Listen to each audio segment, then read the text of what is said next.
Hello, good morning and welcome. I'm Deirdre Coyne and today we are looking at testing out our negative predictions, and this is a skill or a tool or a technique that we use in cognitive behavioural therapy called behavioural experiments.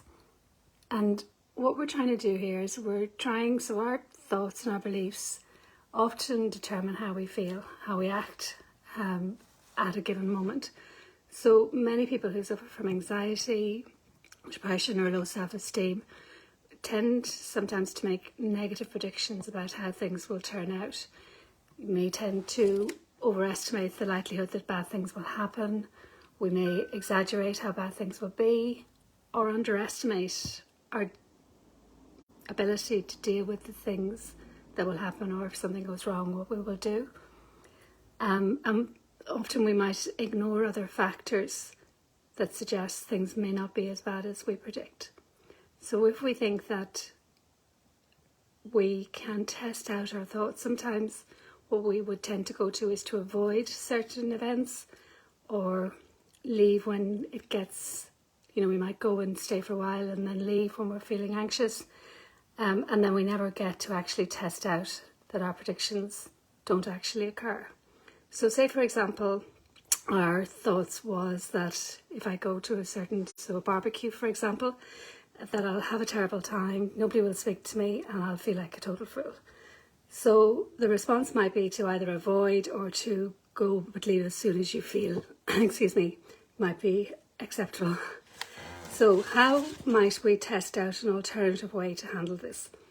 So what we could do is plan our behavioural experiment, and the first step is to be clear about the purpose of the experiment. What is the belief that we are trying to test out? What is our negative prediction? And also, how much do we believe it? So the thought being, I'll have a terrible time at the barbecue. Even if I try to talk to people, nobody will talk to me, and I might believe that 90%. So if I then gave myself an alternative, more helpful belief, it might be that I'll find somebody, at least one person to talk to, and I'll have an okay time. And I might only believe that 10%. So then I design the experiment, I do the actual experiment, I think about it first. So I'll think, how will I test it out? When will I do it? How long will it take? And try and be as specific as possible. So, for example, I will go to the barbecue at 8 o'clock with my friend or my partner. I'll stay for at least 1 hour and I'll try to make a conversation with at least 3 people, preferably people that I didn't know already. So the next step is to make sure you set it at an appropriate level. So it's best to start simply and then increase the challenge. And also to identify any problems that might come up. So for example, there might not be anybody I know at the barbecue, but at least I'll know the host and I'll be introduced to some more people. So you then go to the barbecue, you test out your experiment, and then afterwards it's really important that you evaluate what happened. And as I say, your therapist will go through this with you, but when you come back, it's really important to note down how that prediction went. So it could be something like, I felt quite nervous and I wanted to leave, and I used breathing techniques to stay calm. The host was friendly and seemed happy to talk to me, and I also spoke to somebody I hadn't seen in a long time. They introduced me to somebody else, we had a good chat, and at one point I did worry that I felt I might say something stupid, but they didn't seem to notice and the worry passed. So what have I learned? I'm able to make conversation and enjoy myself in a social situation.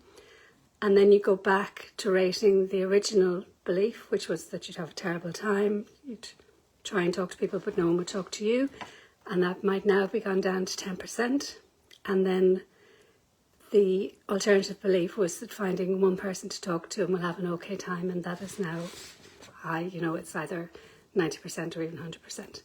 So that is behavioural experiments. I hope that's helpful, and testing out our negative predictions.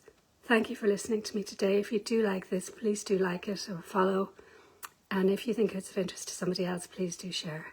Thank you for listening. Bye for now. Have a great day.